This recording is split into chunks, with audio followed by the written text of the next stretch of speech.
काय सांगाल तुमच्यावर हल्ला करण्यात आलाय, काय करा? ते ग्रुप ग्रामपंचायत भाटसंग औरंगपूर ह्या बोगस कामाची माहितीचा अधिकार टाकल्यामुळं त्याने खूप म्हणजे मनात राग धरला.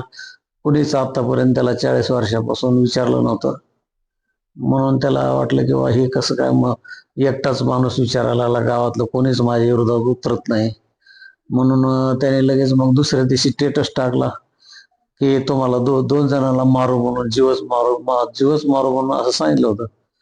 परंतु ते जीवच मारण्याच्या उद्देशाने मग नंतर दुसऱ्या दिवशी त्यांनी तो प्लॅनिंग करून असं खूप तलवारी म्हणजे रिव्हॉल्वर वगैरे होते त्यांच्याकडे, लोखंडी राड होते.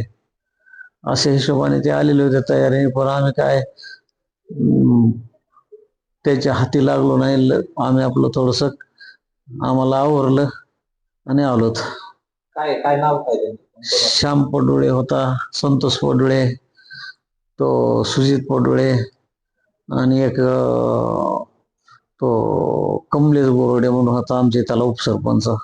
इतर त्याच्या संग होते, आता किती कोण होते ते काय अंधारात त्यांनी मिरची टाकली माझ्या डोळ्यामध्ये, त्यामुळे मला काय लक्षात आलं नाही. काय आहे म्हणजे ह्याच्यानंतर काय झालं? ह्याच्यानंतर काय आता ह्याच्या आधी काय झालं नव्हतं आमचं, त्याचं भांडण नाही काय नाही, फक्त माहितीचा अधिकार टाकला तीच खुन्नस त्याच्या डोक्यात आली. भांडण नाही, काही बोलणं नाही त्याच्याकडं. पोलीस स्टेशनचे आलते ना लोक, त्याने जॉब वगैरे फिर्याद त्यांनीच घेतली ना आमच्याकडून, घेतली. काय आता आम्ही तर दवाखान्यात ऍडमिट असल्यामुळे आम्हाला काय माहितीच नाही बाहेरचं काय चाललेलं ते. काय मागणी असेल आपली? काय नाही, त्यांना अटक करावा आणि त्यांच्यापासून जे लोकांना दहशत निर्माण झाली ती दहशत कमी करावं, फक्त बाकी काय नाही आमचं मागणी. आणि हे बोगस काम आहेत ते जनतेसमोर पुढे आणावेत. काय सांगाल कोणी महाराज?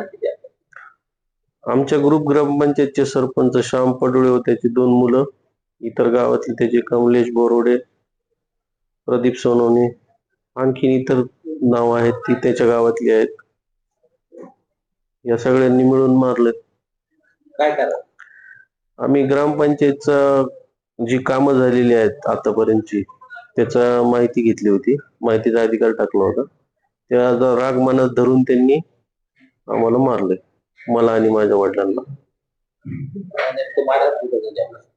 मला आमच्याच गावामध्ये ते आमच्या गावचे नाहीयेत, औरंगपुरहून येऊन त्यांनी आम्हाला गाड्यांमध्ये लोक घेऊन मारले.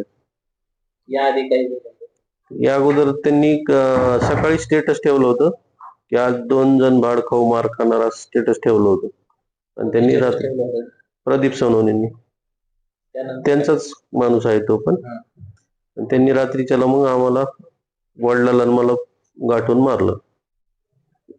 या आधी कधी मारहाण काही असं प्रकार घडला नाही, अगोदर आधी कधी असं झालं नव्हतं काहीच. पण हे ग्रामपंचायतचा राग मनात होता त्यांच्या, त्याचा त्यांनी पुरेपूर मारून राग शांत केलेला दिसतोय. आपण ग्रामपंचायत काही लढवली होती? नाही, कधीच नाही, आम्ही फक्त सामाजिक कार्यकर्ते आहोत. माहिती अधिकारात माहिती मागितली हो, आता आम्ही भाटसांगवी आमचं गाव आहे, आमचं ग्रामपंचायत, आमचा अधिकार आहे ना तो मागणे, ते त्यांना आवडलं नाही मागलेलं. गावात बोगस काम काय? गावात म्हणजे 80% बोगस काम आहेत, 80-90% बोगस कामं झालेली आहेत. आणि ते कामाचं आम्ही प्रॉपर पुरावा मागितला त्यांना, तर त्यांनी मारहाण चालू केली. किती दिवस झाले होते आपण माहिती अधिकारात?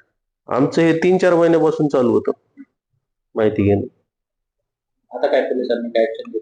पोलिसांनी अजून त्यांच्यावरती काही ऍक्शन घेतलेली दिसली तर नाहीये, अटक वगैरे नाहीये, ते फरार आहेत असं एवढं समजलंय मला फक्त.